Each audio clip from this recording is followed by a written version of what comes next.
ஒரு டேட்டா சயின்டிஸ்டா ஒரு 7+ இயர்ஸ் நான் கத்துக்கிட்ட விஷயங்களை விட என்னுடைய இந்த ஸ்டார்ட் அப் ஜர்னில ஒரு டேட்டா கன்சல்டன்டா நான் கத்துக்கிட்ட விஷயங்கள் ரொம்ப இன்ட்ரெஸ்டிங் ஆனதுன்னு சொல்லலாம். டேட்டா கன்சல்டன்ட் ஒரு AI இன்ஜினியர் என்றவர் ஒரு கிரியேட்டர் மட்டும் கிடையாது, they are a problem solver னு சொல்லணும். உங்க ரெஸ்யூம்ல நீங்க எவ்வளவு ப்ராஜெக்ட்ஸ்ல வர்க் பண்ணிருக்கீங்கன்றது முக்கியம் கிடையாது, எல்லா இண்டஸ்ட்ரிக்கும் தேவைப்படுற மாதிரி எத்தனை ப்ராப்ளம்ஸ் நீங்க சால்வ் பண்ணிருக்கீங்கன்றது ரொம்ப முக்கியம். அண்ட் என்னுடைய இந்த 4 இயர்ஸ் ஆஃப் ஸ்டார்ட் அப் ஜர்னில டேட்டா கன்சல்டேஷன் ஜர்னில தான் அதை நான் தெரிஞ்சுக்கிட்டேன். இ-காமர்ஸா இருக்கட்டும், மேனுஃபேக்சரிங்கா இருக்கட்டும், சப்ளை செயினா இருக்கட்டும், எல்லா இண்டஸ்ட்ரியிலுமே ஒரு காமனான ஒரு பிரச்சனையை நான் ஐடென்டிஃபை பண்ணேன். அண்ட் அதுதான் க்ளோசிங் a சேல்ஸ் டீல். ஒரு லீடு உள்ள வர்றதுல இருந்து அந்த லீட சக்சஸ்ஃபுல் ரெவென்யூவா மாத்துறதுக்கு lot of processes involve and lot of tracking is required. இன்னைக்கு இருக்கக்கூடிய ஏஜென்டிக் AI ஜெனஐ சொல்யூஷன்ஸை யூஸ் பண்ணி ஒரு இன்டராக்டிவான எண்ட் டு எண்ட் ப்ராசஸை 2 டேலண்டட் மைண்ட்ஸ் என்னோட டீமோட நான் டிஸ்கஸ் பண்ணி சில ஐடியாஸை நான் உருவாக்கினேன். அண்ட் இதை உங்க எல்லாருக்கிட்டையும் கொண்டு போய் சேர்க்கணும்னு நினைச்சேன். Because the more we interact with the team and the more we come up with new thoughts,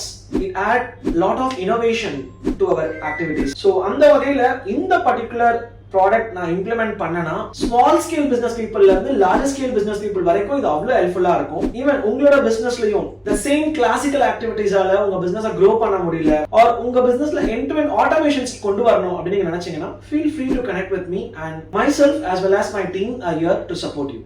Bye.